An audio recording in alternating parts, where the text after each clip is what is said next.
Hi, welcome to this week's episode of Walking in the Woods with Friends. We're on episode number 7, and I am joined by my good friend Ingrid Cooper. How are you? Great.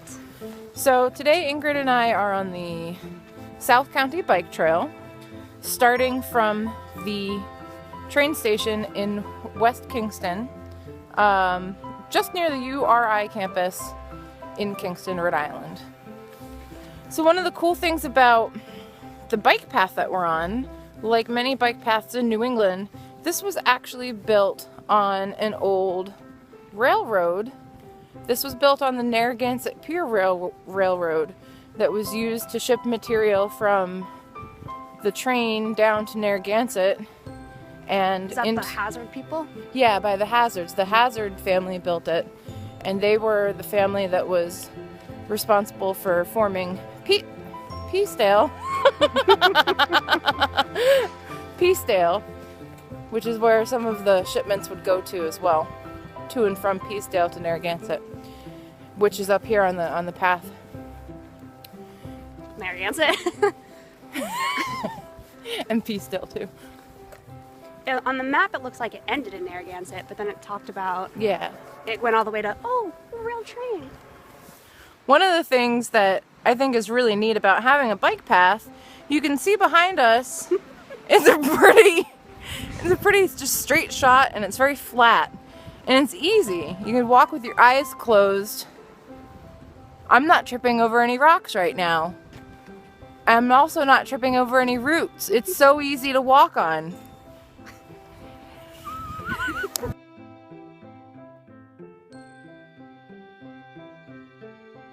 I want more.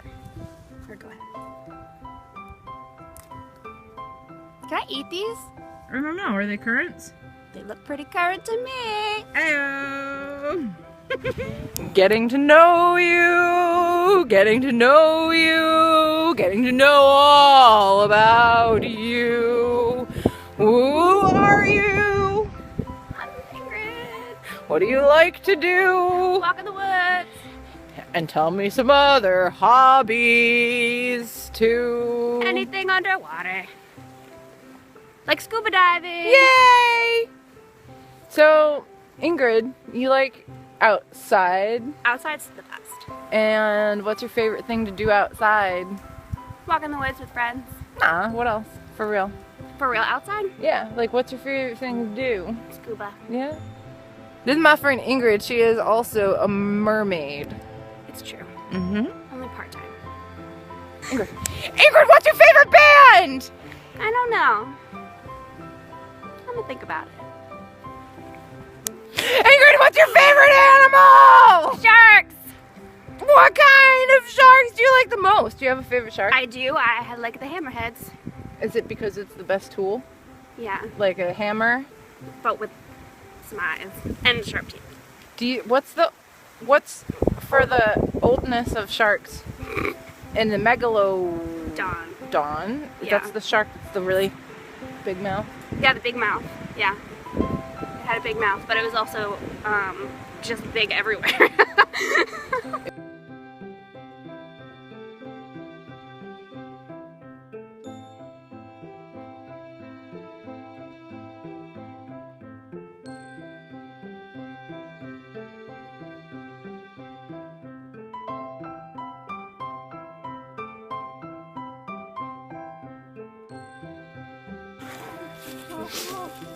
So we're at this place that is off on the woods. You can see a little bit of the walls behind me. You can even see how we're kind of up on a ridge. And I've been here a few times and starting to think that this is some kind of old Indian fort. Can you describe what you're seeing? I think it definitely looks like a fort. I mean, this whole raised area right here has a wall around it and an intentional ramp up to it. And it's like almost like a bowl shape in the middle. Yeah.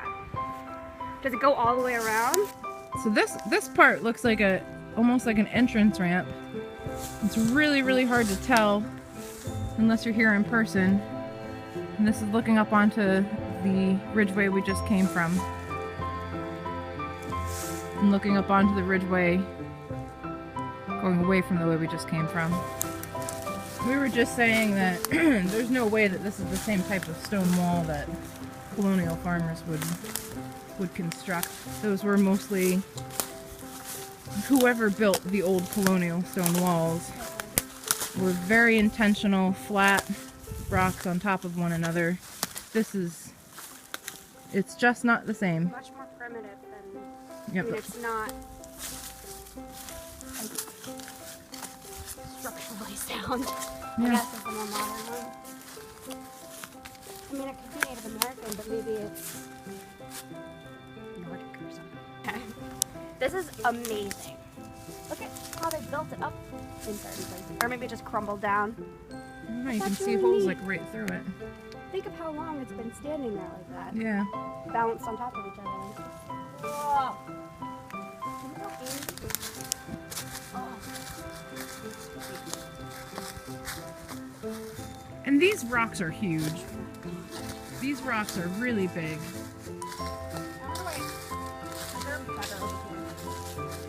It's built a little bit higher too. And then it breaks open like a natural, like a gateway would. And then it's enclosed again a little bit.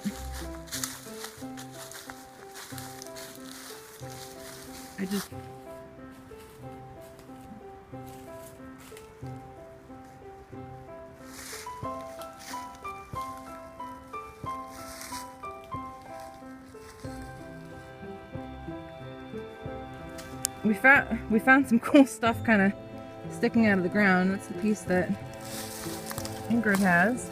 I'm gonna flip it over. Look at this. Yeah, it's like This is so cool. and then this was the other piece that I'm holding. It's got some pretty old bolts on it. And then this.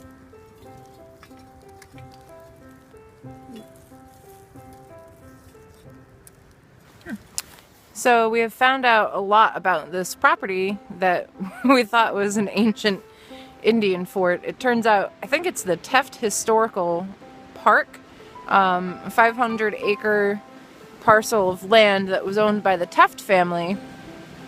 But it also said that there is up to 5,000 years of inhabited evidence here from Native Americans prior to the Tefft family, or including the Tefft family, I'm not sure. Definitely gonna have to do some more research on it, but the stone walls here are just incredible. They're not like any kind of like farm walls that I'm used to seeing in New England.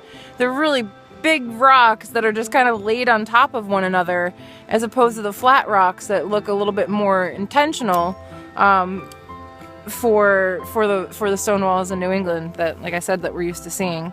The website I found said that there's also a water irrigation system here, which makes a little bit of sense for the shape of the land in some parts, and it said that there were animal features and that they did cattle grazing or something here. Anyway, I think that's what this place turned out to be. Right now we've come to a really neat little frozen swamp with some kind of weird stuff in it. We're just exploring around and checking some stuff out. There's supposed to be a house here on the property somewhere that burned down in 2000, so kind of trying to find that, but no luck so far. For all of you folks who are avid walking in the woods with friends fan, look what we found, featured from episode 6, The Green Wood of New England.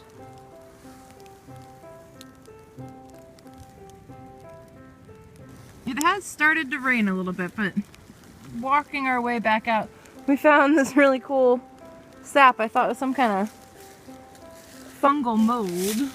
But it's hard. It's like pre-ambritic sap.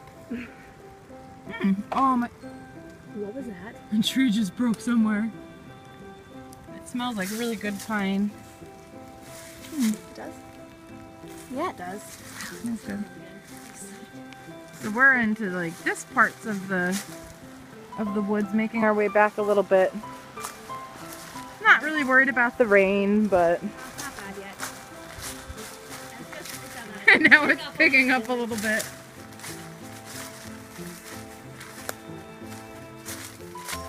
This is going to be gorgeous in the spring. There's tons of really big rhododendron bushes. What is that? Oh my god, you found it! I think Ingrid found the house. I think Ingrid found the house we were looking for. That has to be a fireplace. It's definitely a fireplace.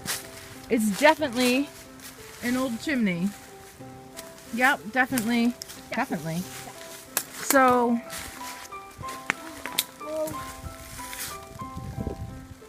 yeah, this is...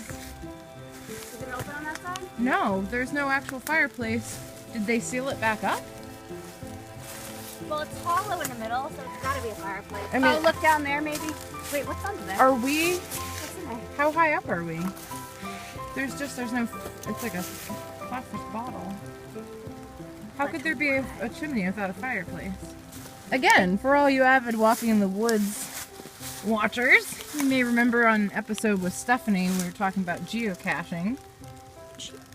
Ingrid found in the hole over here, just completely randomly. We didn't use an app or anything. We got some band-aids and Band-aids. Some there's no sticky notes. utensils to write our name on it. I have a pen and a pencil in my bag. And then Volkswagen, hey! I have a button I can... Walking in the Woods with Friends, filmed here, February 3rd, 2016. Find us on YouTube.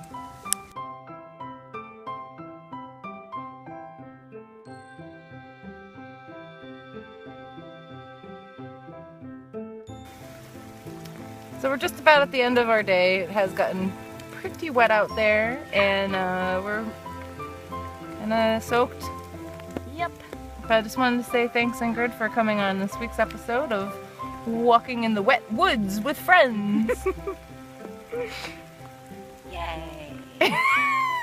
So remember, get out there and go explore your backyard. Don't let the rain ruin your parade. We're sharing history, one walk at a time.